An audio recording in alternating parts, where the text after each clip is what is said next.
Welcome back, everyone, to the Alienware Analyst Desk. It's HRX presented by Mixer 2018. And guys, it's been an exciting day, but we're just getting started. It is. We just concluded with the PC side. We're now transitioning to the console. And here joining us today, Inbound, AKA Bobby. How are you feeling? I'm feeling good. I'm excited to see some good Xbox Smite. Hopefully it's good games. I mean, Inbound, you especially should be excited for this game because this is your old team. Yeah, FP is my old team, all of them except Koiz. Koiz took my spot in the spring split. And they've had a little bit of a down year, but I'm hoping that they pop off for the Worlds.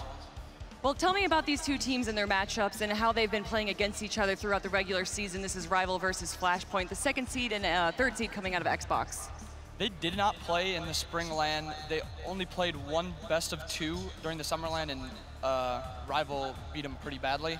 But I'm hoping this will be a lot closer because FP has looked a lot better during the online phase. And I think that was a lot of also FP getting used to Matt Koiz in that role since you stepped down, joining Luminosity Gaming as well. I think that they're going to do a little bit better since then. They probably took a lot of notes against RvL, but RvL being on the world stage, you were talking about it behind the scenes, how this is their first time ever at a world stage. How do you think they'll fare?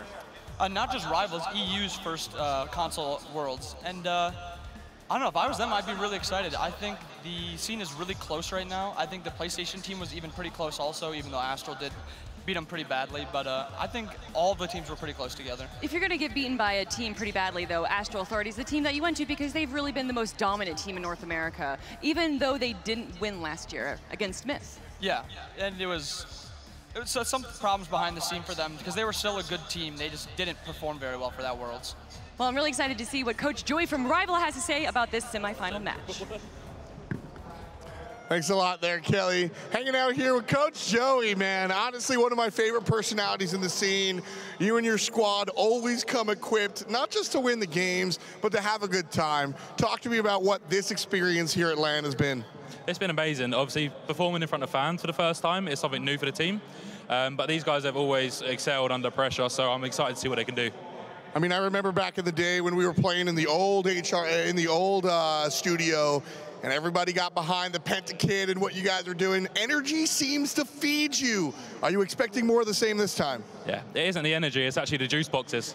That's all it is, that's all it is. Has he got him this time? Oh, of course, we wouldn't come unprepared. Well, speaking of preparation, of course, you also bring a lot of the X's and O's. It's not just energy. Well, how have you guys prepared for this LAN this time? This one's been quite tough because obviously not just come to the placement rounds. So we've been trying to get as much practice as possible, but what I've been saying to the team is it all depends on our practice. It's not who we're playing against, it's what we make use of that practice, and the guys have been excellent again. Confidence level coming in? Oh, 100%. Easy 2-0. I wouldn't doubt that for a minute. Fantastic job getting here. Congratulations, and good luck in the match. Now, we've seen overconfidence work against coaches and players, but he didn't seem... no, he said 2-0. That's pretty overconfident. A little overconfident, but it's a history, right? Like summertime, 2-0, RvL was able to win that at the LAN setting. Do you think that there's going to be any changes that Flashpoint need to make to win this one? I think Flashpoint, the big problem from last LAN, the problem was Delnyy. He didn't play very well against Preds. Preds kind of took it to him the entire time, and Delnyy fell really far behind. I think he got soloed twice in the first matchup against him. But I expect Delnyy to play a lot better. He's going to be a lot more confident for this, and I think it'll be really close for that solo lane. As a support player yourself, I want to know about this DineOhSaw versus Matt Koiz matchup, and you should be a bit more informed about Matt Koiz replacing you. I think Dean is the best support on console now. I thought I was the best when I played. But well, I think you're not there anymore. Yeah, so. He can take my spot now. But I think Dean is an incredible player. His comms are outstanding. Mechanically, he's really good, and he knows how to play both team fights and the laning phase. Same with Koiz, to a little bit less of extent. He's less on the comm side and more on the mechanics side. But I think both of them bring a lot to the table and provide a lot for their teams. But that's only one half of the duo lane. How do they work with Vaporish and keegsmate, respectively? Vaporish Coast is the most aggressive player on console. He will always jump in. Like Paul did on the Uller clip, he just jumped in all the time. I think Keegs will play really aggressive also, and I expect Coast to play really aggressive. I think Keegs will play aggressive. And a lot of that comes down to the safety net that Dinosaur Gods that he picks, right? The Gebs from time to time, making sure that Vaporish Coast is enabled to play that aggressive. Yeah, Keegs, Koiz does play really safe gods for Keegs, so Keegs is allowed to play aggressive too. I mean, DineOhSaw, so he can play aggressive. Yeah. Well, we got to see a little bit of confidence from Rival's coach, but now let's head on down with Flashpoint's coach and see how he feels. I am here with Flashpoint's coach. We got Prof in the building right now. I was just asking them, they're all about energy. They feed off of this sort of crowd mentality. Is that going to be a roadblock for you and your team? I think we'll be fine regardless of the energy that they think they're going into the set with. We're pretty confident. We've done the research we need to. We worked with Zeus on the picks and bans. He knows a lot about Europe, so we're pretty confident on that. A very cerebral approach, it sounds like things are coming down to. I know Jumpahh's really locked into the game like that. The rest of the crew as well. Is that sort of stoic presence, does that help you guys? Yeah, honestly, when we're going into these events, we're kind of like a family. We really know what we're going into. We all know the picks we want. And even if we do want to try something weird like we did with the Discordia, everyone's always on boat with it. So we'll try it out. And if it doesn't work, no big deal. If it works, we'll pull it out and it should work. Much of this team has been a unit for a long time. Keegsmate obviously making the transition from PC back to the box. He's been back and forth. Has that hindered, hurt, or helped? I think Keegan is always going to be good regardless of what platform he plays Smite on. It's really not that big of a stretch to go back to the controller, and he's been doing really well. He did really well last LAN as well, so we should be fine. He's staring me down right now, so I think he's a little confident. Matt Koiz looks confident. Overall, the team, feeling like you're going to win? Yeah, we're feeling pretty good about this set. What's the scoreline? Probably 2-0. I like the confidence there. Congratulations on getting here. Good luck at the set. Back to you, Kelly. I really appreciate that they are in, as FDOT said, a cerebral approach to this. They've done their research. They've talked with other EU players to see how that EU mindset is. And inbound, I really want to know, what is the big difference between North America and Europe? I know, as just a general gamer, that console gaming isn't that big in Europe. Yeah, they definitely have a smaller scene on the casual side of things over there and the competitive side. But I don't think that'll make that big of a difference. I think this rival team definitely can compete with NA. And yeah, I think they will play very well. They definitely need to do their research against Rival. Being able to win Spring, second place at the Summer Finals, losing to Astral Authority. There's a lot of footage available from Rival's side. On the flip side, the only footage you're having of Flashpoint with Matt Koiz is that online portion. And the way a team plays online versus LAN are just two different worlds. Yeah, as you can see, the meta has changed for PC as it does for Xbox. The online play was a lot different from the LAN play. Different gods are prioritized, different gods aren't even played online as they are online. Well, speaking of PC and Xbox, tell me the main differences of these metas that we see. The main difference, I think it's mostly god picks. Xbox comes in with these metas, and even when I was playing, we just had certain gods that we just thought were a lot better than PC players thought they were, and we just prioritized them a lot more. What's an unusual god pick that we might see today? Susano. Oh yeah, we only saw him once, I true. believe, in all the games for PC side of things. I know that Rapio likes to store from time to time. Or two, yeah. He I don't think Frank plays it. I don't know if he'll play it in this LAN specifically, but I'm excited if that goes through. Yeah. Is it potentially mechanics based? Maybe like high execution gods you don't have as much control over on console, so you want something that has more burst damage, more AoE? I think that used to be a thing, but like Xbox does have a little bit of a less mechanical play than you can with a mouse and keyboard, but I think it's gotten a lot less like that. Like even Frank's playing Cirquet now, and she seemed to be one of the harder mechanical gods when he first came to Xbox. So I think that's becoming less of a thing for console. Ooh, I hear the music. I didn't know we were ready. It is picks and bans for game number 1, Rival versus Flashpoint, the semifinals for the console league here. Winner of this is going to be going up against Astral Authority tomorrow for the World Finals of Console League. And I don't know what these two teams are going to prioritize, but I know that that man on your screen is going to be looking to play aggressive, the little young vaporish Coast. Well, why you gotta call him a little young, man? Because that is a ferocious man right there. No, during LAN, we actually had admins bring him some juice boxes because he needed a refreshment. Well, hey, maybe you're a little low on your blood sugar, you need to pick me up, and that can definitely affect gameplay. It's that mentality, and that's something that I think Rival was really all about, is that their mentality going into this, they feel aggressive, they feel ready. That might be the case here, but so far, similar bans as opposed to the PC side. Yeah, not much of a surprise here. Merc still top pick, top ban on console as it is on PC, same with Freya and Odin. Seeing what FP is going to ban, maybe the Erlang. Yeah, Erlang is banned.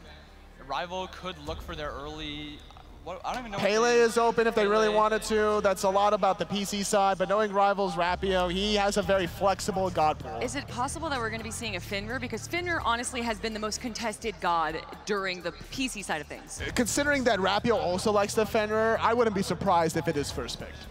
Now, what are we going to see between RvL and Flashpoint as far as aggression in the early game, mid game? What are we going to see? I know RvL picks early solo laners who also can fight early and will win lane usually. That's what they did last LAN, that's what they did the spring LAN, and they will probably prioritize something like that. So maybe taking Erling Shin out of the equation because of that, and we have the Puch coming out. Well, Puch has gotten popular in the PC side, no surprise in the console, and if anything, console was the one to really popularize this pick specifically, as it has just so much AoE damage and control, very difficult to dive into it, and that's why Geb is selected, because if RvL get Geb and Puch, you are never killing this mid laner. And I know RvL's mid laner, Fly, he loves Zeus, he loves Puch, he likes those immobile mages like PC players do that do a lot of damage and just sit in place and just kill or be killed.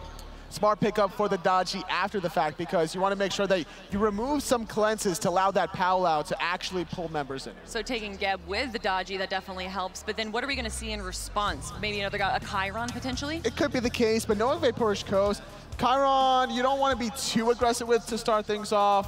Koiz has been leaning a lot on the Hachiman, the Hui, trying to make those flashy plays. And he likes his Ullr too, and Ullr's a pretty good pick in the Geb because it punishes the early game and can like snowball it, get the red buff, get the purple buff. I expect Koiz to pick something early game to try and punish that Geb. Maybe that Fenrir that PC players pick could be picked into the Geb too. We will overrun our enemies. Terra coming out instead, and then we have one more pick for RvL's side.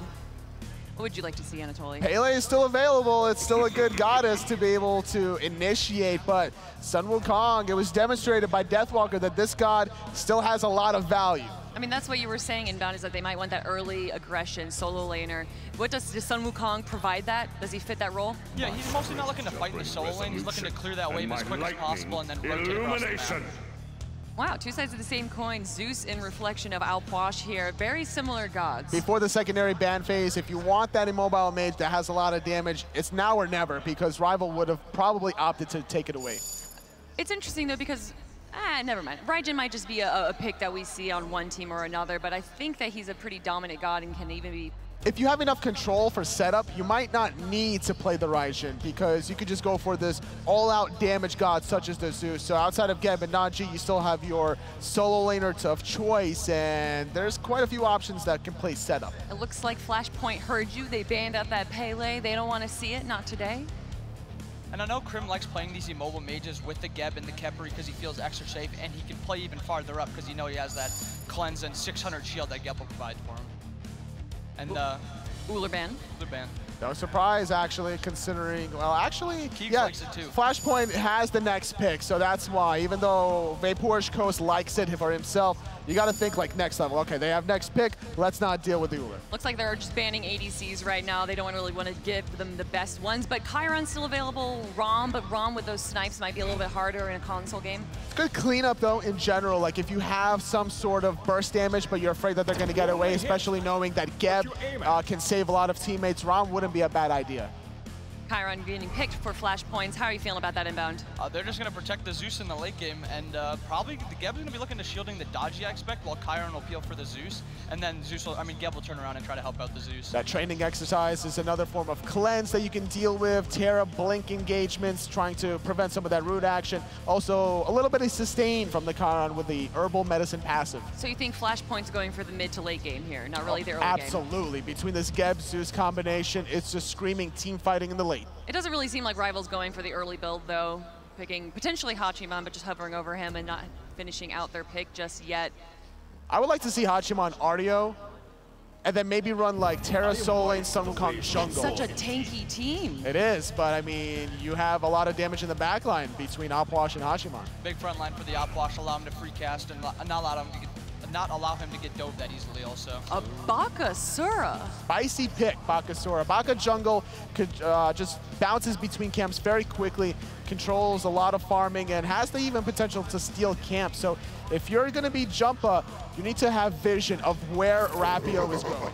And he is locked in, indeed, the first Bakasura of the tournament. But Flashpoint, how do you want them to respond? Mother Bear is very. And that's how you don't get to answer. Anatoly, you got what you wanted. Artio is always going to be a good pick regardless, if it's in the solo lane, if it's in the support role. Seeing that it's Geb, probably not going to see Geb in the solo lane in this case. Knowing Not Divios. That's a Divios thing. Not a Divios thing. If it's going to be Matt Koiz, I see the Geb. Exactly, yeah. As soon as you see the Geb lock in, 99% of the time it's going to go to Koiz. Same with the Khepri, just Koiz gods. And Ben, what are you expecting from the start of this game? Are that everyone just going to kind of play their roles, not too much early aggression? Before that, Bakasura and Hachiman were locked in. I thought RvL was going to play for those team fighting stages, allow the Wukong to rotate for those mid-game team fights. But now with the Bakasura, Hachiman, and then the Zeus Dodgy on the FP side, I expect them just to both farm out and then look for those mid to late game team fights. I'm worried about RvL's 2-on-2. Bakasura outwash, doesn't have like much control, so they're gonna have to kind of wait for Terra to be in a position to rotate, to be the one to start things off. But when does that happen? Around like level 6, like 5 to 6, once you have the Earth and Fury as a support, you want to start rotating. The one thing about RvL though is Dean loves to play around duo, so he may not even rotate that much. He does like looking to gank for Coast and get him that lead. All right, looking at these two teams in the comps, how do you like it? Who are you giving it to? If it gets to the late game, I'm gonna favor Flashpoints. I think Flashpoint will just win either way. I don't think You're not biased. You're not.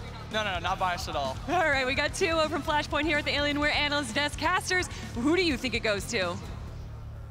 It's definitely hard to tell, but how can you not favor RvL? This team has so much momentum here lately, but a big set coming up. Finch and Taco here as we're just about to get into the action in just a moment on the console side. Our semifinals, the winner of this will be going to face Astral in the finals. And talk about a bounty that you get to go up against, or Astral Tough, yeah. Authority as your reward for coming out of the semifinal set. But this has been a fantastic year, I think, for RvL. Yes. They had that spring victory, weren't able to repeat it in the summer, but this is their chance to strike again. Absolutely a chance that they need, and it's not just that RvL are looking to revenge against Astral. Flashpoint haven't really gotten that chance to go battle in the finals. It's been Astral and RvL back and forth all year long. Flashpoint want to try and make their way to that table as well. A team that you saw formerly mostly as Myth, just minus Matt Koiz, that made it as the world champions last time, now trying to make their way back there again. And it's crazy to think, because this is such a spur-of-the-moment decision from this former world champions team. I mean, they bring on Matt Koiz, and then they all decide once Keegs transitions back over to the box from PC after leaving Luminosity, and it's just crazy to think that they're technically the defending world champions. They really are. Still trying to make sure that they have that title one more time. We got the other one right here on the desk here with us. Got to hear some of his very biased analysis. No, certainly can trust Bobby to be able to call it like he sees it. But this is a tough matchup. I don't know if I agree that it's so heavily in Flashpoint's favor. RvL like to have aggression in that dual lane between Coast and DineOhSaw. If they can get out ahead, if they can get started early, then things certainly could get out of control for Flashpoint. RvL have definitely grown a lot, not just individually, but as a team as a whole. Yeah. Throughout the past 2 years. I think that we have seen a lot of success from this roster because of their determination to finally be the all-out #1 champion of the console scene for Xbox. And it's really Astro that stands in their way. Between these two, it's been back and forth. Back in spring, when they won on the console side, you saw them also win on the PC side. It felt like the LAN of RvL back then. Then Astral, when they were able to come back in summer, finally reclaim that crown. Now it's back here in the fall split here at HRX at Dreamhack Atlanta, where they're going to go at it once again. And I think you're right. It's not just that duo lane matchup that's important to me anymore either. I'm also looking at these junglers. How well is Jumpahhh going to be able to play up against Rapio in that jungle matchup? It feels like Jumpahhh so much when he gets into rhythm, he can take over a game himself too. I think Jumpahhh is somebody who thrives off of everyone else around him. Whenever he can hear the crowd just going absolutely nuts for a hype play moment, that's where we'll really start to see Jumpahhh begin to take off. Rapio has always been on someone who exhibits a little bit more patience at times. I think that he has come to a general understanding of what he can and can't get away with after as many years of going up against all these North American teams. Well, that is going to be that's like what you can expect from that matchup. But we want to break it down a little bit more. We're getting everything situated with the players. Want to make sure they got everything as comfortable as possible. We'll get it back over to the desk. They'll talk about it for a little longer. We'll get you right back into the action. Guys, I do want to remind everyone here that this is Dreamhack Atlanta. This is the first time that we're really stepping out of the Cobb Energy Center to bring Smite and Paladins and a whole bunch of other things to a bigger audience. And we really hope that you guys are appreciating it, and I know I am. HRX presented by Mixer. There's a lot of things going on here and a lot of announcements. We've announced Arthur and Merlin, the two newest gods that are going to be coming to Smite. Do you think you're going to be playing one of those, maybe? I guess they're not really support. No, I'm bringing them to support. They're definitely getting played in support. Going inbound, he plays everything under the sun, so yeah, not surprising that he would say that. But considering we are at a different venue, it's not going to affect RvL, seeing that this is their first Worlds ever. It might affect Flashpoint ever so slightly, however. I feel like Flashpoint is a lot less confident than RvL is. RvL has been to these LANs, they've been to the last two now, and they performed very well against Astro both times. They beat them in the spring, lost to them in summer. I don't know, Flashpoint has just not been on too much this entire year. They just have fallen off ever since the little mishap in spring where I left, and they picked up Koiz. The little mishap, but RvL has just been on the up and up. I think that since Season 5 started, not just PC RvL, but also the console RvL have just stepped it up a couple notches. I mean, it's going to be really interesting going into this game, RvL versus Flashpoint, because both of these teams bring their own to the game. I mean, you said that Flashpoint's been doing a lot better at LAN, but I mean, I'm sorry, RvL's been doing better at LAN, but Flashpoint is the reigning world champions. Yeah, but it's without inbound here, Kelly, so that's a big different story. Yeah, basically it's just a big different story. Nah, but they've just, I don't know, it's just consistency mostly. Like, they'll have some good showings against some teams, and then they'll just kind of fall flat. Like that RvL set against them, they played really, really poorly. They're just all together. None of them just played very well at all. It's all about consistency. The ceiling might be very high, but if you're not reaching that ceiling every single game, then you're going to ultimately, you know, not even reach the finals. And that was the case, unfortunately, for Flashpoint during that summer LAN RvL, making it to the finals in summer, losing it to Astro, but winning it all in the spring. But maybe that's why Flashpoint that is not super confident. And I'm not saying that they don't think that they're going to win, but maybe they're a bit more cautious. And cautious, as we've seen, can definitely play towards a team's benefit.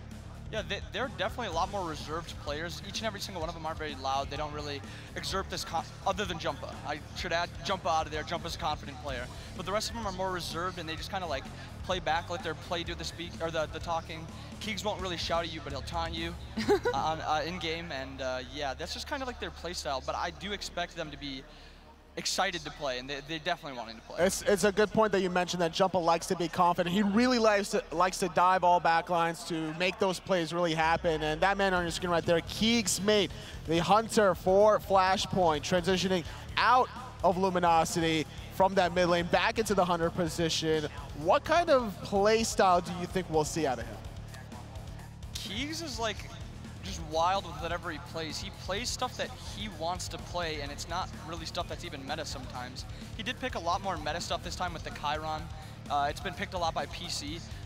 It wasn't really picked when I was playing on Xbox because it wasn't really picked on PC either.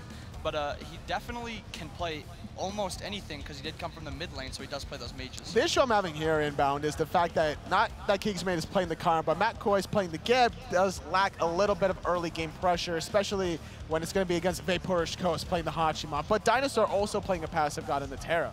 Terra does provide a little bit more than the Geb does early. Those autos for the slows allow you to confirm a lot more for the hunter, and she's also good at grouping the wave.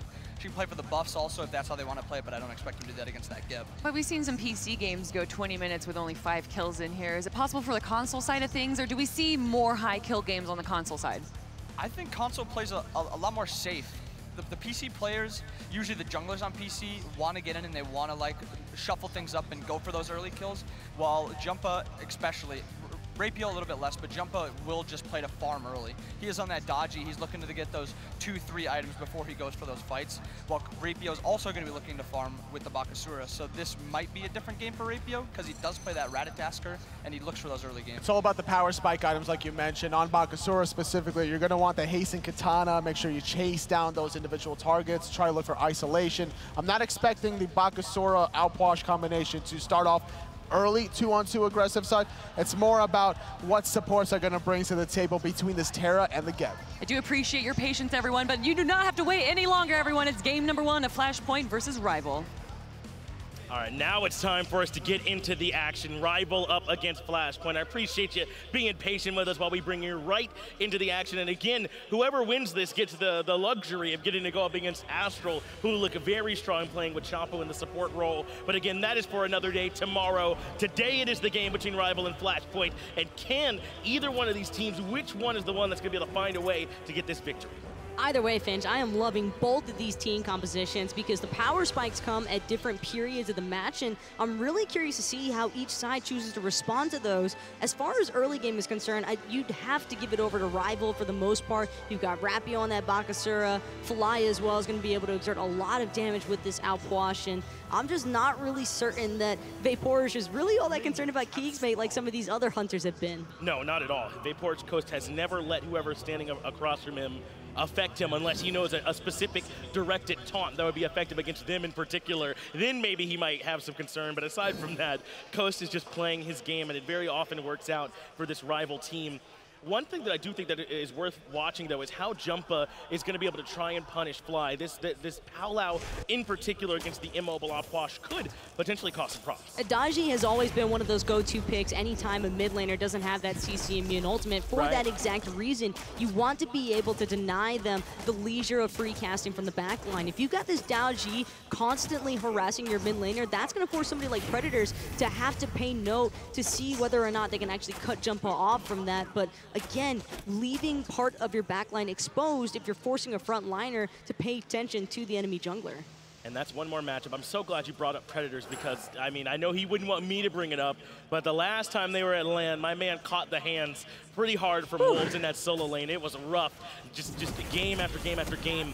How do you shake something like that off, especially in a LAN environment? The mentality that Predators comes in with, being able to play like himself is going to be so important. From a player perspective, it's entirely mental. You just have to act like it never actually took place. That's basically the only way you can ever recover for something like that, because if you just constantly run through the motions of what took place in that set against Predators and Wolves, my mans will never recover from that instance. But I think here today, Predators has had an entire split practically to focus up and understand where his shortcomings were at throughout that set up against Astral in the summer, and now is his chance to show Flashpoint that he's prepared. Is a little bit behind Delnyy right now, who's playing that RvL Predators instead, is on the Sun Wukong, a pick he very much likes to play, and one that gives him the option to play aggressively. Predators is the kind of player who will dive in a situation where it makes absolutely no sense, and the rest of his team is nowhere nearby, but he'll survive, he'll bait just long enough for the rest of his team to finally come in and clean up, and Wukong with that somersault cloud can certainly play right into that type of style.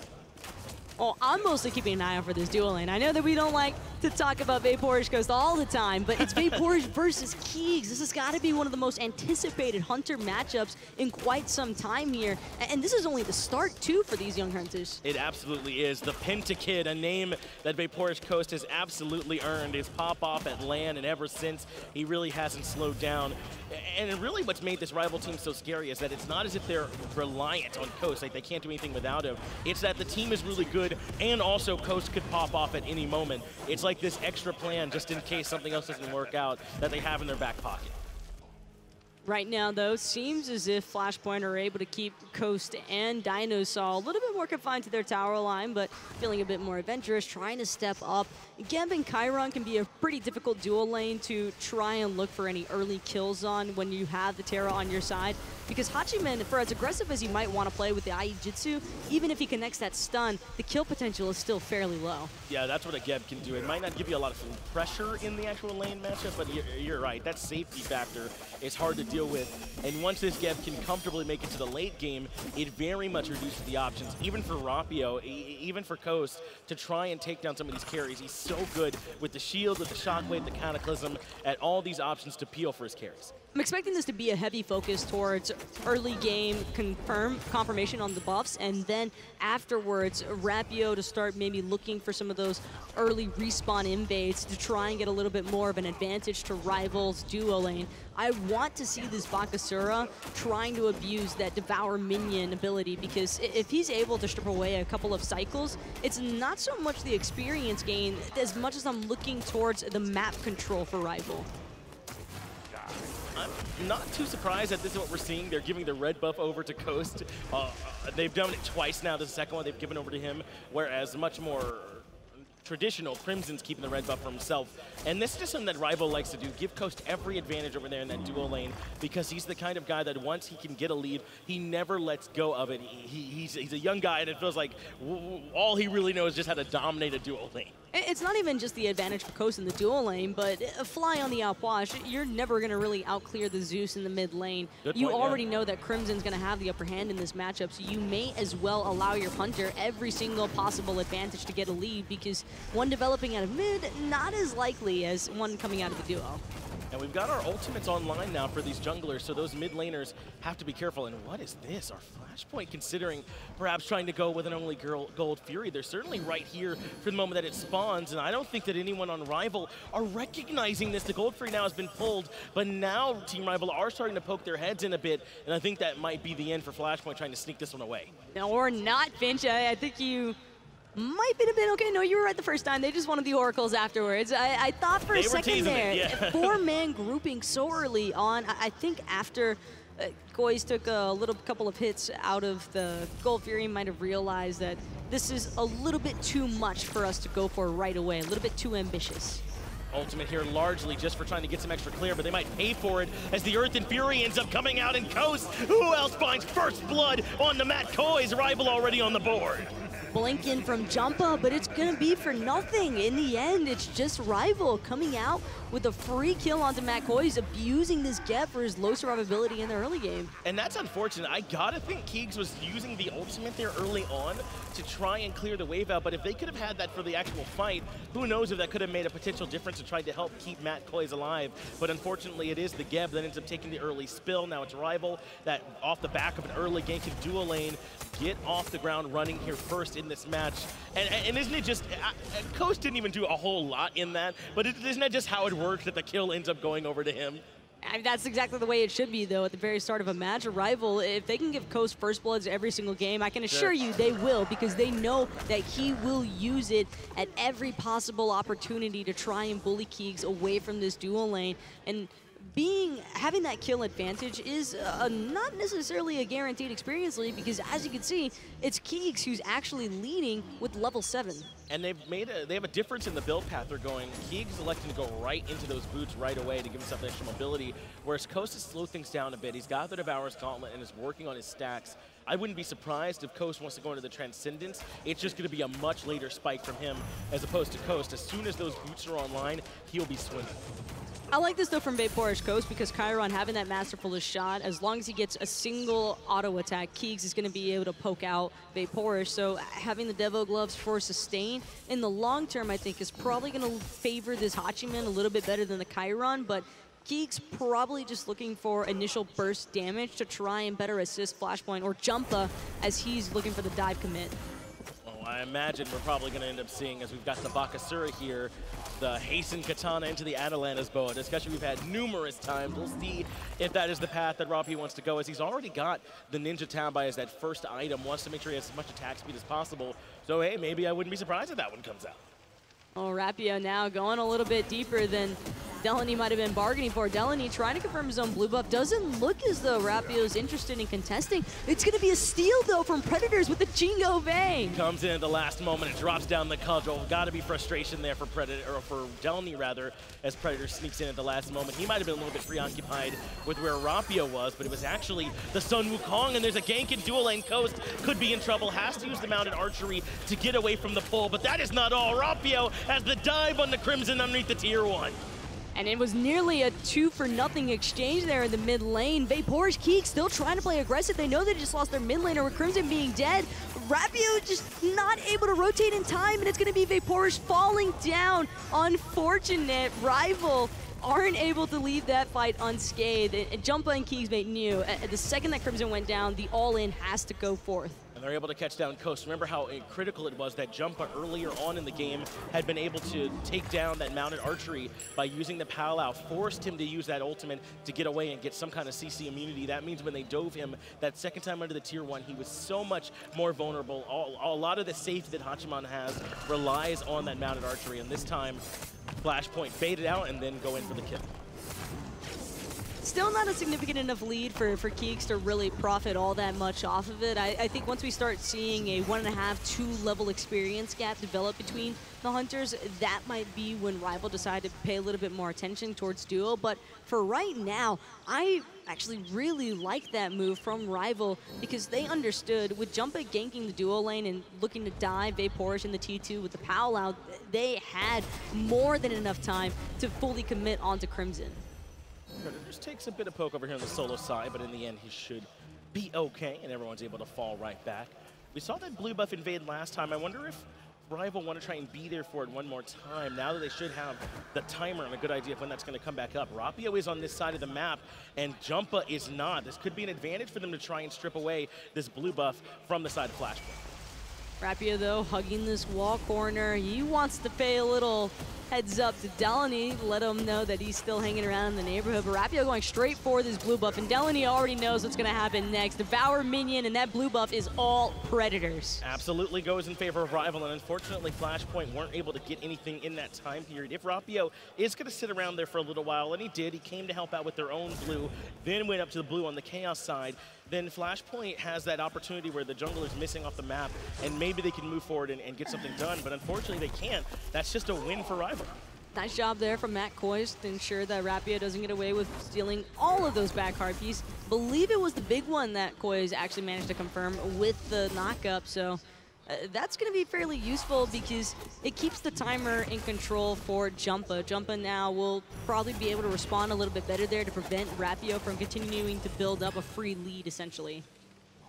Koiz just going to return back to lane. Does have those boots finished now. It's the Ninja Tabi from him as well. But on the other side, Keeks has the Transcendence done and will have plenty of power at his disposal. But looks like the two won't be butting heads just yet. We saw Flashpoint considering that early Gold Fury. Was that just maybe to try and catch RvL off guard, or is this team really that good at bursting objectives? We might have to talk about that later, though, as Jumpahhh could be in some trouble. But it's Rapio who's actually choosing to drop the Regurgitate pretty early on as well. Bede's going to get forced out also because the Powwow manages to connect from Jumpahhh, but other than that, it doesn't seem as though either side is really willing to continue the engagement. Ult for ult exchanges, but they did manage to also pull out the Lightning Storm from Crimson and the Cataclysm from Koiz. Yeah, Crimson dropped the Lightning Storm right on top of the Powwow, trusting the pull would come through, but I think Rapio still had the Purification beads. You can see those are on cooldown, so he still had that to get away from the chains on the back end. So quite a few ultimates committed from Flashpoint, but in the end it should probably be okay. I mean, RvL hasn't really shown any indication they want to try and force fights. But this all goes back to what you just asked me, Finch, about that Gold Fury. It's because of that Zeus juice, the reason why Flashpoint might feel a little bit more comfortable looking for those early objectives. Anytime a Lightning Storm is dropped, in comparison to RvL, I think Fly does have some very solid objective secure or steal confirmation, but it isn't necessarily safe to try and actually stack those corpses up for that explosion, because if you get a little bit too close as Puch, what's going to stop Jumpahhh or Crimson from just collapsing right on top of you? Saw yet another invade if we took a look at the, or over on the solo side of the map rather, where Rapio showed some presence over there. He was able to help strip that one away. It's been continued aggression from RvL, at least on this blue buff, but up to this point, it hasn't net them very much in terms of gold and experience. In fact, it's Delnyy who's still who's actually a little bit behind Predators, or at least some experience there, but not a ton. I mean, look at the charts. It is favoring RvL about 18, 1900, but the gold is dead even. No big substantial gains have been made by either side. But Delnyy came into this matchup, I think, expecting to lose this blue buff off cooldown because he picked up that Guardian's Blessing. And I know that Guardian's Blessing has been a staple item for a lot of these solo laners, particularly when you take the actual Guardian into the solo lane. It's just that he's not losing out on nearly as much as what he could have been had he opted for a different starter. Goodness, Jumpahhh end up catching some damage there from Predators when they met earlier in the jungle. Now it's Predators trying to run away from Delnyy, who has no lockdown for him, so Predators will make it back to lane A-okay. Not going to see too much more from them just yet, but a relatively slow-paced game from both these teams. And based on what we saw yesterday, I'm not too surprised. Even though Astral was very far out in front in their entirety of their set yesterday, it was still very methodical from them, very slow-paced. These console teams recognize how much is on the line, and they're not going to jump the gun or let a game get away from them, as Delnyy can't complete the dive underneath the tier 1. But even with all these blue buff steals, Predators, he might have the level lead, but it doesn't really seem he has much of anything else in this solo lane matchup. This is not the first time that we've seen Predators be significantly more poked out than Delnyy, and despite having no real mana sustain, Delnyy has just been relentlessly charging at Predators. And I think he's been right to do that so far. Remember, Predators has been very cavalier in the jungle and has given up some health kind of as a tax for all that extra time he spent getting poked out by Jumpahhh, by Delnyy, whoever's nearby when they see him. So a lot of that is Delnyy. Some of it is just Predators playing typically aggressive Predators. We'll end up seeing who ends up punishing him truly in that dual lane matchup or not. Also, it doesn't look like Rapio's all that interested in that Hasten Katana Atalantis bow Bakasura that we've been running for, or we've been seeing so many of the pros choose to go for. Hasten instead into the Executioner. A lot of attack speed already online, especially with that Ninja Tab I pick up, and Butcher Blades sure to shred through just about anything at this stage. The only concern, though, is that how long can these minions from Bakasura truly survive inside that Regurgitate when there's a Zeus on the board? You know a pretty good 2300 power attack speed item? Executioner. Executioner? It's pretty good. 2350? 2350. I say pick it up all the time. I like it. I have no problems with this from Rapio here at all. This is absolutely the play, and it should definitely give him some opportunities to start shredding through some of these tankier targets. Now, the question is, when will we see Rapio hit that go button? Will he hit the gas pedal? He had to react in the middle lane earlier when Jumpahhh went up onto the powwow. But aside from that, he's been relatively slow throughout this game. All Rapio really wants to do is just make sure Keegs doesn't get to play this game. Chiron, by far, one of the least favorable matchups against the Bakasura. He has no real time to enjoy this. And Rapio already, as soon as he finishes off that execution, he's already trying to look for these ganks onto keegsmate. Lurking, literally in the jungle, a nightmare if anyone were to walk in too far and immediately get bursted down by the Baka. But for now, everyone playing this relatively patiently and staying back, so shouldn't have to worry about any more blood being spilled, at least at his hands. There's a bit of a grouping in the middle lane, though, 3 there. But no, it's actually Jumpahhh showing up in duo and might be looking for Coast. That's a really well-placed ward by Matt Koiz, by the way. Just right there in the center of that jungle corridor for the duo lane. Just to further make sure that Keegs is as safe as possible from the Bakasura trying to loop up from underneath. If Rapio wants to find a successful gank onto Keegsmate, it's going to come at a price.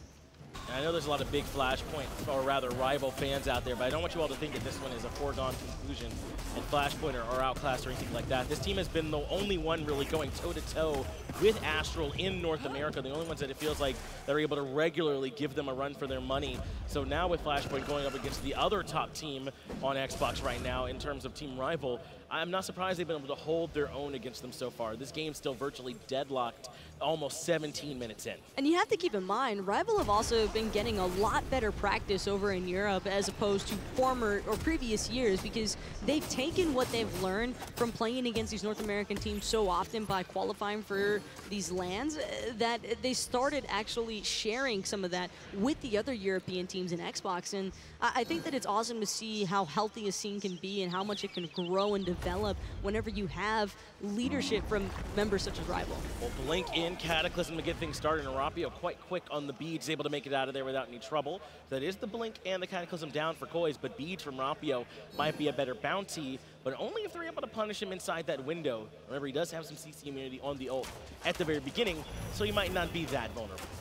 Still, Finch, we're approaching the 18-minute mark pretty soon here, and neither side has really felt all that confident about trying to confirm a Gold Fury. Not even a Pyromancer attempt so far from either of these teams, but I think Flashpoint might have just heard me, because right away they're already starting to pull into this, and it's down to 70% already. And the Zeus ultimate committed already. They want to burn the objective, and they absolutely will. Flashpoint take down the Gold Fury without any trouble. RvL never even make it anywhere nearby. And finally, a small win for Flashpoint to push them out a bit in front. Can't ever take anything for granted on the map. RvL, they haven't been paying a whole lot of mind towards keeping vision on this Gold Fury, but I think they're about to start, Finch, because they cannot afford to let another one of those Gold Furies go for free. It is nice, though, that Predators is able to find them a Tier 1 tower in response. Here's Delnyy was not anywhere nearby, so he just had plenty of pressure. Jumpahhh diving underneath the Tier 2. The Mountain Archery flick back was great from Coast, but Pyromancer also was under siege last time we saw it, and RvL indeed will be able to grab that, and Coast lived through the gank on the left-hand side. A nice play from RvL. A little bit surprising to see how heavily invested Jumpahhh was for trying to poke at the Porish. Does succeed in finding the mounted archery, but at the expense of nearly dying. Everybody from RvL knows that Jumpahhh is sure to have back by now. Fortunately, because Flashpoint took that Gold Fury just a couple of minutes ago, there won't be any real punish from RvL. No buffs available, no chances for them to invade. So it's a pretty safe dive. They didn't have to give up too much as Delnyy and Predators continue to box. We don't see our solo laners fight like this much anymore because there's so little kill potential usually, especially when it's double Guardians or Mage Guardian. But Predators, man, on this Wukong and Delnyy on the Artio have been absolutely willing to throw down on the right-hand side of the map. Delny's build a little bit more deceiving, though, in terms of tankiness to damage ratios, because the damage is definitely there on the Artio. The fact that she's a stance switcher already gives her a little bit of an advantage because she's going to be able to hit you with 2 abilities at the same time as 1. But the Void Stone and the Stone of Binding are what I'm really looking towards here, because I think that this is such a healthy blend of damage yet bruiser build that Delny's going to be able to provide a really consistent front line for Flashpoint while also simultaneously dealing damage himself. He's going to be a nightmare for these backlines, I would say. And Coast and Fly trying to make sure they're very much careful and don't allow this Artio to be too big of a problem for them. But the mid lane mages in their own right are slowly becoming even more of a problem. Soul Reaver now online for Fly to add to the problems he was already creating, as well as some big spikes there for Crimson. But we might have some action right now as Koiz ends up trying to drop, or rather, DineOhSaw drops down the Earth and Fury to try and get this fight started. Koiz stuck inside Lightning Storm, but he should be A-okay. It's going to be Jumpahhh trying to dive for the mounted archery coming out from Coast, goes up onto the Pal-Out for the response, but just not going to be enough. Not going to be able to pull him in, though Aegis is there, so he will get 2 with the change, but now Jumpahh's stuck. But Jumpahh's out of no man's land. Doesn't seem to matter, though, because Delnyy picks up Bakor's Ghost on the backside, and the Geb Shield could not have been better timed. Jumpahhh finds Fly, and now it's just a full-on collapse from Flashpoint. That's 4 for Flashpoint that comes out in their favor. RvL reeling after a big surge from Flashpoint, and they're not even going to go for the Gold Fury. It's 21 minutes in, and they're going to start heading right towards the Fire Giant, though Jumpahhh is backing, so maybe Flashpoint are slowing things down a bit, but there's no Pyro. They have absolutely got to be going for the big boy objective. And this is the danger of taking these mid-game engagements, because everybody is forced to sit out for 35 seconds or so, and there's more than enough time for Flashpoint to freely look at this Fire Giant. Predator's trying to make his way into the Fire Giant pit. Fire down to 20%. Could be some room here for a steal out of the Cudgel, but it's not going to be this time around. Flashpoint instead going to confirm that Fire Giant, no problem. Up into the air goes Predators, trying to buy himself a little bit of time, but I'm not sure he's going to make it out of this one alive, Finch. He's definitely in some trouble. Jumpahhh now following him up with the Trickster Spirit, and that's more than enough. A killing spree for the jungler now for Flashpoint. All of a sudden, the gas has been hit, the NOS has been touched, and Flashpoint are ready to roll. They've got the Fire Giant, and that last big fight has gone in their favor, and finally things can start swinging for this team. And it really only took that one engagement around RvL, around that Gold Fury, to get things swinging in their favor. And of course, you can never really count out RvL, though, on these Phoenix defenses. They still have the Outwash. They still have that mounted archery from Vapor's Coast. There are options for RvL. It's just that they might have taken a little bit too long to fully utilize them. I think that they should have been trying to absorb a little bit more of Flashpoint's aggressiveness in the early game and try to abuse it a little bit better, because they just sat back. But speaking of which, Rapio, he's done waiting around. Will get the Aegis from Crimson, but it almost cost him his life. Yeah, it's Rapio's the one that ended up in some trouble trying to dive onto the Zeus. Immediately dropped the Lightning Storm at his feet. It was just too much damage. No way for Rapio to stick around in that one. And that could be a bit of a problem for him. He's gone with the Executioner into the kin size. Plenty of damage, plenty of chance that he can shoot through these targets, but he's not going to be able to withstand the damage at all.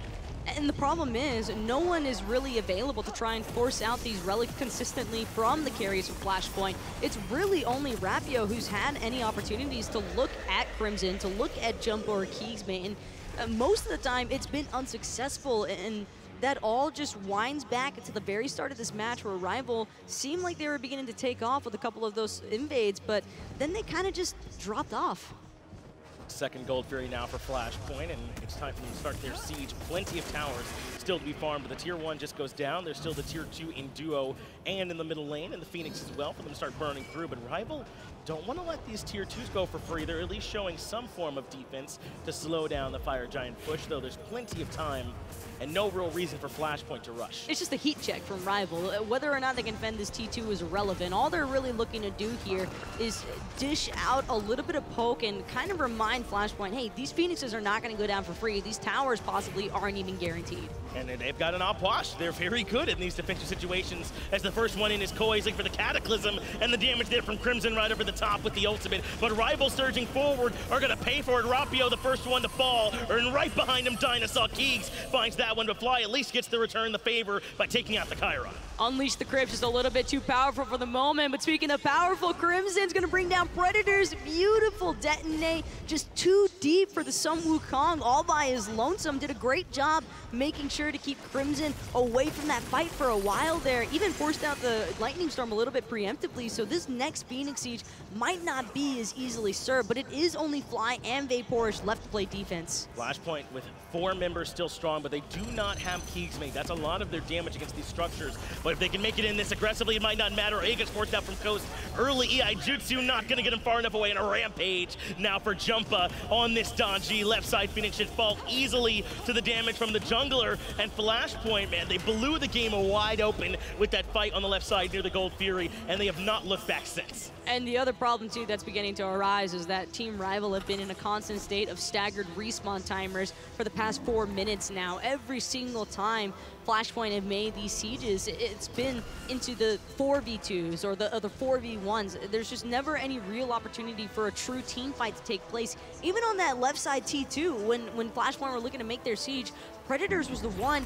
out in Narnia trying to aggress Crimson, and yes, he was successful, and you can't really fault him for going for that play, but the problem is RvL don't really seem to have a way to actually follow up upon each other. They're just relying on their single target burst damage, and this Geb pick could not have been any better executed by Koiz. It's almost eliminated any effectiveness Rapio could try and have in this set, and I think that's where the benefit for RvL will be that they've got to come to their Phoenixes in Siege if they can fall back, and instead of having to try and rely on and engage or make their abilities work together, just kind of force Flashpoint to come into them, then maybe that could make up for it in some ways, especially when you've got the op-wash, empty the crypts to try and pair everything up with. But still, not an easy task for Team RvL now that they're down, up near 12,000 gold, a substantial amount.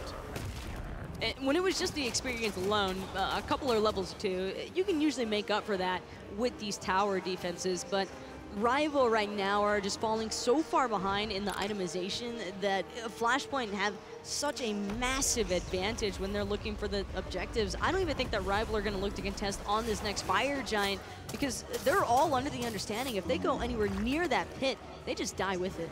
They don't really have a chance to make this fight. So instead, they'll stick around those Phoenixes and try and make sure the left side minions are pushed up. You can see the wave is all the way up at the tier 1 tower in duo, which is a good sign for RvL. It means that Flashpoint, if they want to have that extra minion pressure, it'll be a little bit longer, or they'll have to go push it themselves. And you can even see Rapio making his way over there to keep it pushed up, so they have to worry about those fire minions for as little as possible.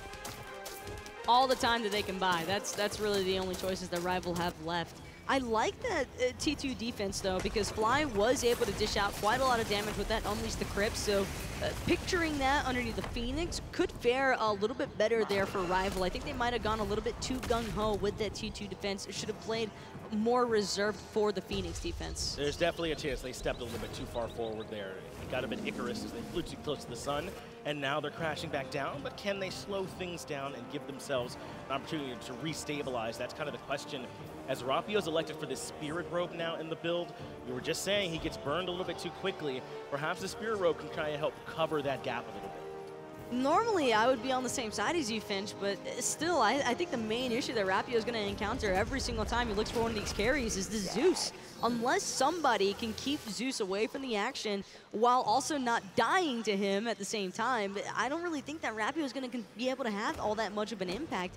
He's got to be able to switch his target focus from whoever Matt Koiz decides to shield, but the problem is, Koiz has been so patient with every single one of these Gep shields that he hasn't given Rapio that option. And who is it that's going to have to back Rapio up on this? It feels like that responsibility must fall down to Predators on the Wukong to find some kind of way into the backline and disrupt Crimson, not allow him to follow up with these ultimates the way that he has been up until now. But we have not been able to see that kind of impact from Predators so far. It's just what more can the Sun Wukong and a Bakasura do into the composition that Flashpoint have opted for. There's just so much damage spread across every single one of the carries from Flashpoint that Predators and Rapio just get exploded before they have any real opportunity to make an impact on the fight. And DineOhSaw's Earth and Fury, yes, some of them have been really well timed, but that doesn't really matter when your carries are dying before you even have a chance to finish off the timing of that ultimate. Well, Jumpahhh snuck back around to the middle lane, and he's threatening the mid Phoenix while the left side is only just respawned. It's also quite weakened and shouldn't be too hard. But Flashpoint to tear down, the bird will fall, and the Lightning Storm comes out as well from Crimson, but doesn't find much more than that. RvL disperse and Flashpoint fall back. And remember, because Jumpahhh kept these waves pushed up here in mid and put some damage onto the Phoenix, it shouldn't even be too hard for them to start threatening this way. DineOhSaw wasn't even that far out ahead, and he nearly died from that Zeus ultimate. Crimson's damage is just unreal right now. Top of the player damage charts, followed up only by Delnyy, because what more would you possibly expect than the solo lane Artio to be second in player damage on Flashpoint? I'm not too surprised. He's been bullying Predators quite a bit in lane, but that impact has certainly been felt inside these team fights as well. I get exactly where you're coming from. This Zeus and this Artio have been a real problem, and it's Koiz that's the problem now. Blinks in Cataclysm, finds two, and forces out the ultimate from the op wash in response. Fly slows things down for a moment, but Flashpoint so patient. The reset could not have been any better from Flashpoint, and even without the Geb shields, I don't think anybody was in any remote danger of dying there, because normally the game plan from RvL would have been unleash the Crypts. As everybody is panicking on the departure, you have Rapio coming around the backside with a flank to regurgitate, and then it's just a pincer maneuver from RvL, but they have not been able to execute that. Jumpahhh, though, tired of playing defense or waiting around. He's going straight into the powwow. Gonna catch DineOhSaw, but won't be able to pull him in just yet. So Jumpahhh now relegated to the right-hand side. It's Rapio looking for a little bit more damage, but can't find anyone. Predators goes right up into the somersault cloud, has to wait out the bad weather to see if he can come back down. He wants Jumpahhh on the right-hand side and barely makes it back out. No, he does not. The Trickster Spirit hunts him down. The jungler makes it pay. Masterful shot and almost brings down DineOhSaw one more time, but this Terra just keeps making it back into the base, limping as he may. He's still standing, and 45 seconds until Predators is back into the action, but still, Flashpoint not feeling very comfortable pushing in any further. That Fire Giant has worn off for now, so RvL will have a chance to breathe, but it's two Phoenixes instead of just one. Very strong push from Flashpoint that we've seen here so far. It really only took that one fight for them to open this game up, and ever since they've had the advantage, they've played it so well, baiting in RvL on the tier 2 on the left-hand side, and then opening up the Phoenix, baiting them around the left side Phoenix, so they can come in onto the middle as well. They've played so well between Jumpahhh on the Dodgy and around Crimson on this Zeus. And I think this all just comes back to Koiz on the Geb. It's not that Geb is, you know, the most fun god to watch, but seeing Koiz be so perfect in his execution with these cleanses and with these shields is just a nightmare for RvL to try and deal with. Vaporage, I don't think, has even had a single opportunity to try and attack anybody because he's just been trapped inside of his own backline. You're right, Koiz's impact here can't be overstated as well. He's the one that's been primarily initiating for the team with the Blink Cataclysms, finding two and forcing disarray into RvL. This last situation was a bit of an anomaly, where it was actually Jumpahhh who went in first on the Dodgy. Up until now, they've been relying a lot on Matt Koiz, and he's answered the call in every metric that you can think of so far. It's been a very clean game from Flashpoint. This RvL composition just feels a little bit too Bakasura dependent here, and without Rapio being able to actually go ham in the backline with the Butcher Blades Regurgitate combination, there's just not enough damage to be had that will deal any sort of retreat for Flashpoint. What they've done is essentially make this op wash irrelevant. I feel like that's really been the selling point so far, is that Fly, the real big damage bank for them, hasn't been able to hit home with any of these ults. They bait it out, force it defensively, then re-engage when he no longer has it, and the right side Phoenix is the one being threatened as Rapio wants to fight with Jumpahhh, but will find no more there. Flashpoint, though, 5-man grouping on this right-hand side. They're ready to bring down this final Firebird from RvL, and of course, Predators already poked out the half HP. He's gonna have to transformation back into the Fountain, and of course, that only leaves 3 members from RvL still stuck here playing defense. And more than enough time on Flashpoint with this newly picked up Fire Giant. Now that is unfortunate. Cataclysm from Matt Koiz doesn't find much. Earth and Fury in response from DineOhSaw should force back Flashpoint, but they got what they wanted. Empty the Crypts has been used, but now it's Rapio going in, and he's trying to through Koiz, and it's just enough. Koiz comes in to finish him off. Up to the powwow is going to be Jumpahhh. He responds, but Fly finds keegsmate as well. Koiz gets the double by taking down Delnyy. RvL have successfully defended the base. Signs of life from RvL, and at a moment that you would least expect it, but it's not over just yet. Jumpahhh gonna have to run away though at the very last second. too much of a withhold there from Vaporous, but that did cost him his Aegis in the end, so he still has the Purification Beads. Actually, 2 members from RvL still managing to hold on to their Purification Beads. Fly, surprisingly enough, not forced out of either of his relics. It's very fortunate that he was able to stay safe in the backline, but I think that you could credit almost the entirety of that to just the misplay from Koiz, where he unfortunately wasn't able to find the Blink Cataclysm that he wanted. Because that ultimate was expended, that's what's been used so often to force out the initial relics from the backline arrival, and it wasn't there. Now a bit of breathing room for the Order side, for the Europeans to try and make sure they get everything situated and can get these Phoenixes back online, push out these waves, and be ready for Flashpoint's next push. I think that might have also been the first time we got a chance to actually see Rapio use that ultimate. I mean, this Bakasura has been sitting around idle for so long now that you were starting to wonder whether or not he'd ever get a chance to attack anybody on Flashpoint ever again, but that Regurgitate definitely still putting in work whenever he's actually able to just keep moving into Flashpoint. He was able to find some good damage, but still a great response from Flashpoint in a situation where most things had gone wrong for them. I think you saw RvL staring down the barrel of their lead in that last engage as we crossed the 35-minute mark.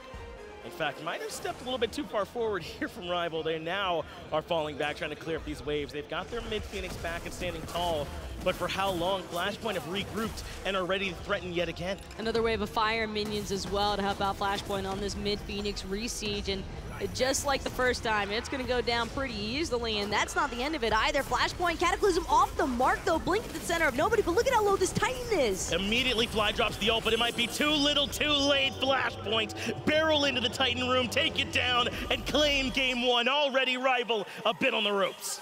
And there's just not really much more to that. I mean, a little bit anticlimactic on the game 1 close there from Flashpoint, but that Titan just took so much damage while RvL were focused on trying to bring down Flashpoint on the right-hand side, and that's part of the sacrifices you have to make as a team. It's a spur-of-the-moment decision.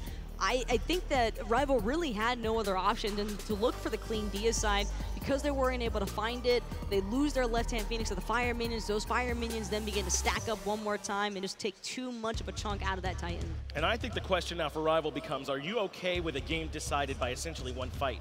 Which is what they signed up for here by waiting until the 23-minute mark for there to be any real engagements. Next time, they might want to consider if they want to try and have some earlier fights, but perhaps the desk has some ideas about what they could do better. Let's get it back over to our analysts on the desk. Thank you so much, Finch and Taco Inbound and Anatoly joining me once again here on the Alienware Analyst Desk. In that game, it seemed pretty confident for RvL. They definitely played confident, but I think Astral Authority were just one step ahead at the end of the day. The Zeus pick was a little bit too much. Yeah, that Zeus was definitely the problem for RvL, and if they want to win that second game, Crim cannot get that Zeus again. They could not get into the backline with that Geb shield onto the Zeus. He was just free casting the entire time, and he did way too much damage. And also, it was RvL picking the Bakasura, and that's a god that needs to get close to certain gods, and you don't want to get close to a Zeus. So was there a main turning point there that really shifted the game in RvL's favor, or was it always just a slow climb? It was always a slow climb because at the 18-minute mark, it was, what, 2 kills to 1 kill? Yeah, the 20-minute mark, 2-1. Yeah, and then, like, later on in the game, I think that's when Flashpoint really turned it up. Jumpahhh started making a lot of plays. It was at that, like, 23-minute fight by RvL's red buff that Frank got out 1 hit after the Geb shield blink from Koiz, which is a really nice play. And then the Artio also healed him, and they got 4 kills, and they ended up getting Fire Giant off of it. That was the first big play of the game. And speaking of Delnyy on the Artio there, Predators couldn't really do much against him specifically. When we saw was a Deathwalker, he was up against a more passive kind of Guardian in that solo lane, but a Wukong versus the Artio doesn't really favor the Wukong. No, and he didn't really look to rotate out of lane very much that game. He just kind of sat in lane and took the beating from the Artio.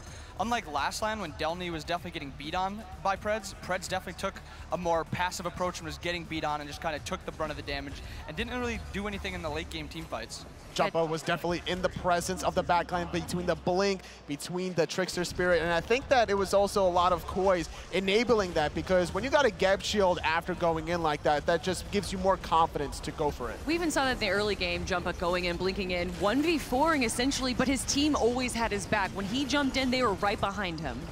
Yeah, that was just a really good team play by FP. They followed Jumpahhh up, when it was only Preds in the backline on the Wukong, he's not going to be killing anyone in that mid game. He's going to get killed by that Zeus. So he was just by himself, not really doing too much, while Jumpahhh was essentially doing the 1v4. But Flashpoint kind of had a weird start. That Gold Fury at the 5-minute mark, what was going on? They didn't really seem to be doing anything. They were just wasting farm. What was their plan there? I'm not really sure, honestly, because like you do have Zeus detonate, but it's not that much damage in that early phase. Yeah, they went there at like 450 and just sat for about 10-15 seconds. They did end up getting the oracles, but I still can't imagine there isn't more farm on the map that 4 of them need to be splitting oracles. But there wasn't really much going on, I guess, so maybe they just wanted to confirm make sure that they couldn't go, or so RvL couldn't do the early gold. Rapio was kind of sitting on that map. He got the first blood in duo, so maybe just avoid that. Speaking of Rapio on the Bakasura, I think he needs to play a more aggressive god from the beginning of the game, not to allow Flashpoint to get to that team fighting presence that they had. I think Geb and Zeus was too much of a team fighting presence that they got into a comfortable position. He needs to start rotating, I believe, towards that soul lane, because the matchup there, Delnyy versus Predators, did not favor the Sun Wukong, and it's been a consistent performance out of Predators, actually, during the spring and the summer. That matchup you were talking about behind the scene here inbound, how Hercules was a very favored pick for Predators. Do we expect that change in game number 2? I'd almost like to see it, because he plays that Hercules like you're supposed to play the Wukong. He goes into the jungle, looks to steal buffs, clears in between the T1 and the T2, and then rotate to mid. And he just kind of farmed with the Wukong, so maybe either change the playstyle with the Wukong or pick the Hercules. You know, speaking of the Wukong, you were a little bit interested in the Sun Wukong build. Can you tell me a little bit about your confusion with that? He just didn't go the Soul Eater, and he was boxing the Artio, so he's not going to win the box because she has sustain. She's going to do a little bit more damage as she is the stand switcher. And then he built the Anchile early, so he's not going to be doing too much, and he's not that tanky.